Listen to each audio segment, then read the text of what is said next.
नमस्कार दोस्तों। तो आज हम एक टॉपर है रेलवे एएलपी में टॉप किया है अभी 2025 में। तो वो हमारे साथ हैं, मैं उनसे अनुभव शेयर करेंगे हम उनका, और उनसे पूछेंगे किस तरह इनकी सफलता का राज क्या है।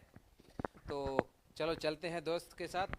हेलो दोस्त, आपका नाम क्या है? अंकित शर्मा। अच्छा, तो आपने अभी एएलपी टॉप किया है, तो थोड़ा अपने बारे में दोस्तों को बताइए, हमारे व्यूवर्स को। हाँ, नमस्कार दोस्तों, मैं अंकित शर्मा। मैं आरआरबी बिलासपुर से सेलेक्ट हुआ हूँ और मैंने एचआर कोचिंग क्लासेज में मेंस और प्री और साइको तीनों की कोचिंग यहीं से की है और मैं ऑफलाइन पढ़ा हूँ। तो अब इनसे पूछेंगे हम कि इन्होंने कौन कौन सी किताबें पढ़ी और क्या क्या किताबों से इन्हें सफलता मिली, और कितना समय इन्होंने लिया अभी हाल फिलहाल में, और कौन कौन से चरण इनको पास करने पड़े हैं, जैसे कौन कौन से एग्ज़ाम है, साइको में क्या किया था। ये सभी जानकारी हम लेंगे। आगे वीडियो में बने रहें और अपने दोस्तों को भी इस वीडियो को शेयर करें, ये बहुत आपके लिए हेल्पफुल रहने वाला है ये वीडियो। तो ठीक है दोस्तों, हम स्टार्ट करते हैं कि दोस्त आपने कौन कौन सी बुक पढ़ी थी। ज़रूरी जो बुक्स हैं उनको अपने दोस्तों के साथ शेयर करना है। मैंने टेक्निकल थ्योरी की ये बुक पढ़ी थी एचआर कोचिंग क्लासेज की, और जितना मैंने मेंस के लिए समय दिया उतना समय थ्योरी को दिया, क्योंकि थ्योरी मेन पार्ट होती है। अगर अपन उधर 100 में से 90 नंबर ले आएंगे जब भी कोई मतलब नहीं है। अगर थ्योरी में फेल हो गए तो अपना मेहनत बेकार है सब। सही है दोस्तों, क्योंकि सभी थ्योरी तो अलग मतलब ये मैथ रीजनिंग जी के ये तो सभी कर लेते हैं, लेकिन थ्योरी का जो मेन एग्जाम होता है उसमें कुछ लड़के रह जाते हैं, तो इससे हमारी पूरी मेहनत खराब हो जाती है। इसलिए थ्योरी की इन्होंने कोचिंग, अगर वो एचआर कोचिंग क्लासेस की बुक्स के से की थी, और कुछ मतलब मुख्य किताबें हैं एक प्लेटफार्म की है, उससे भी अच्छा आता है मैटर। बाकी इन्होंने काफ़ी पढ़ाई की, लेकिन सफलता इनको मार्गदर्शन और बुक्स से मिला है, तो वो श्रेय दे रहे हैं अपना अपने गुरु को। और हम आगे पूछेंगे दोस्त, आपने समय कितना दिया इसके लिए, कितनी तैयारी की थी? मैं रोज कम से कम 9 से 10 घंटे पढ़ाई करता था। मैं 9 से 10 घंटे कम से कम पढ़ाई किया करता था, और मैंने लाइब्रेरी में रह के शांत वातावरण में कोचिंग से जाने के बाद सेल्फ स्टडी की, और उसके बाद में सेलेक्ट हो गया। उसके बाद फिर थर्ड स्टेप आती है अपनी फाइनली साइको। उसके लिए मैंने एचआर कोचिंग क्लासेज में ही साइको की तैयारी की, और उसके लिए ये बुक है। देखो दोस्तों, तो इन्होंने ये कुछ बुक्स अपने साथ रखी हैं, क्योंकि अपनी सक्सेस का राज इन बुक्स में है। तो दोस्त ने अपनी किताबें सजो के रख रखी हैं। तो अभी दोस्त अपनी किताब बता रहा है, एचआर कोचिंग क्लासेस की किताब है शायद, और अच्छी किताब है ये। तो अच्छा है दोस्त, आपने अच्छा बताया। और मैं पूछना चाहूँगा कि आपका टाइम टेबल क्या रहा था पढ़ने के लिए?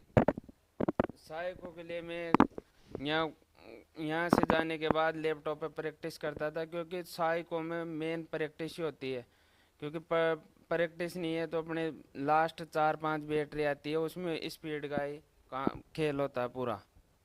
और सर जो पढ़ाते हैं उससे बाहर साइको में बिल्कुल भी 1% भी नहीं जाता। और साइको ऑल इंडिया के अंदर साइको से बेस्ट कोचिंग है एचआर क्लासेस। तो ब्रदर आपने अभी इसको ये बताइए कि आपने फर्स्ट एग्जाम होता है ना, इसमें कितने एग्जाम होते हैं? इसमें कहने मतलब प्री होता है, प्री के बाद मेंस होता है, और मेंस के बाद साइको होता है। ठीक है, हम स्टार्टिंग से शुरुआत करेंगे कि मान लो आपके पास जो फर्स्ट एग्जाम होता है उसका सिलेबस क्या होता है। आपने सिलेबस को पढ़ा और किताबें पढ़ी, फर्स्ट से बताइए कि आपने फर्स्ट बुक्स क्या पढ़ी थी और क्या क्या तैयारी की थी। फर्स्ट में तो केवल मैथ रीजनिंग और साइंस और जीके 75 नंबर की आती है। उसमें से मेरे कहने का मतलब 60 नंबर के करीब थे, और मेरी परसेंटेज 40 गई थी, मेरे बढ़िया नंबर थे। उसके बाद फिर मेंस में अपने सेकंड एग्जाम के लिए, सेकंड एग्जाम में क्या क्या होता है और कौन कौन सा सिलेबस है? सेकंड एग्ज़ाम में 25 नंबर की मैथ, 25 की रीजनिंग और 50 नंबर की बेसिक साइंस, और उसके साथ ही 1 घंटे का पेपर होता है, उसमें 75 नंबर की अपने टेक्निकल होती है। और टेक्निकल में कितने लाना जरूरी है? टेक्निकल में 26 पॉइंट लाना, 26.5 लाना ज़रूरी है। इसके लिए मतलब कोई कैटेगरी का वो नहीं है, क्योंकि इसमें तो सभी को 26 पॉइंट फाइव लाना बहुत ज़रूरी है। मतलब SC ST OBC इसका कोई रूल्स नहीं है, और ज़्यादातर लड़के इसी में फेल होते हैं। ये मतलब मेंस A और B पार्ट होते हैं, तो A पार्ट में 100 क्वेश्चन होते हैं, वो परसेंटेज बनाता है आपका। लेकिन 100 क्वेश्चन में से उसमें तो आप ले आते हैं 70-80% ले आते हैं, लेकिन जो टेक्निकल है उसमें थ्योरी आती है, आपकी जो ट्रेड होती है उसके लिए। तो मैं जानना चाहूँगा मित्र से कि ट्रेड में आपने कौन कौन सी किताब पढ़ी थी और कहाँ से पढ़ी थी? टेक्निकल में मैंने ये HR coaching classes Gangapur city यहीं आकर ऑफलाइन कोचिंग करी थी, और इसी से मेरे को इसमें सफलता मिली। अच्छा, इसमें से आपके कितने नंबर आए थे? मेरे इसमें मतलब 45 नंबर थे। अच्छा, बहुत अच्छा, आपने टॉपर किया इसमें तो यार। 45 नंबर है। 45 नंबर मायने रखते हैं। कई लड़कों के 20 रह जाते हैं, 25 हो जाते हैं, बिल्कुल 26 हो जाते हैं, लेकिन 1-2 पॉइंट से रह जाते हैं। लेकिन ये रहना स्किल, मतलब स्किल यहाँ से सीखा है इन्होंने, बहुत अच्छा है। तो इनके तो सिर्फ 45 हैं, टॉपर है यार, ये तो बहुत अच्छा है। और कुछ अपने बारे में बताना चाहोगे आप?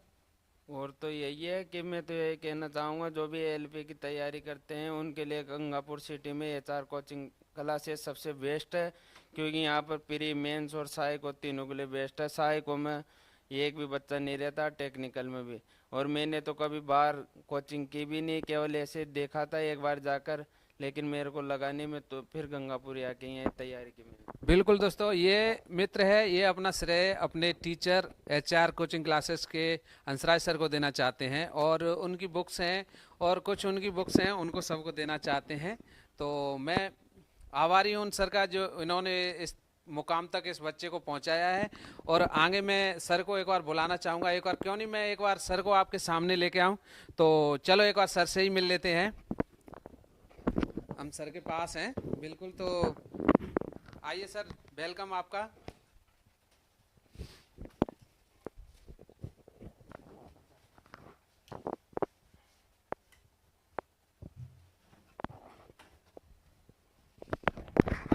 वेलकम सर आपका। वेलकम। आपने इस छात्र को अपने मुकाम तक पहुंचाया है जी। तो हम पूछना चाहेंगे कि आपकी कोचिंग की क्या विशेषता है और कहाँ चलती है आपकी कोचिंग? मलिखान जी, यदि मैं बात करूं कोचिंग के रिगार्डिंग, तो देखिए, जब मैं तैयारी करता था उस टाइम पर, तो एक चीज़ को मैंने देखा कि स्टूडेंटों को ओरिजिनल कंटेंट नहीं मिल पाता था। तो तैयारी करते करते मुझे एक एक्सपीरियंस हुआ था कि यार HR, हर एक स्टूडेंट को यदि लोको पायलट बनना है, लोको पायलट के रिगार्डिंग उसको टेक्निकल भी कंप्लीट होनी चाहिए बुक्स। उसके बाद में साइकोलॉजी की यदि मैं बात करता हूं, तो साइकोलॉजी की 5 बैटरियां होती है। बच्चा कहीं भी उसमें फेल हो जाता था। अच्छा। मैं भी 4 साइको फेल हुआ हूँ। अच्छा।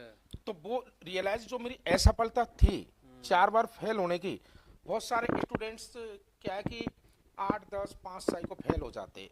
तो मैंने एक मिशन बनाया मेरे लाइफ में कि क्यों ना मैं कोचिंग संस्थान डाल दूं, और हर एक बच्चा जो प्रॉब्लम से जूझ रहा है साइकोलॉजी को लेकर के, देन टेक्निकल सब्जेक्ट को लेकर के, तो इन दोनों में उन स्टूडेंटों को मैं अच्छे से अच्छा कंटेंट दे करके कम से कम समय में क्वालिफाई करा देता हूं।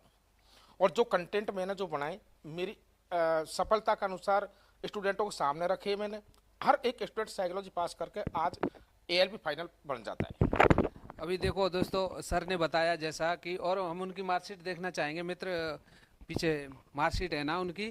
तो इनकी सफलता मतलब देखो यहाँ पे आपको दिख रहा होगा कि इन्होंने सब चीज़ में टॉपर किया है। साई को यहाँ से पढ़े हैं HR सर से, क्योंकि HR सर थ्योरी का कंटेंट पढ़ाते हैं, थ्योरी और साइंस पढ़ाते हैं, और फिर उसके बाद में पी साई को भी पढ़ाते हैं, साई को। तो ये साई को की इनकी मित्र की मार्कशीट है अंकित शर्मा जी की, और उनका ये सभी हमने डिटेल्स दे रखी है। बिलासपुर से इन्होंने सेलेक्ट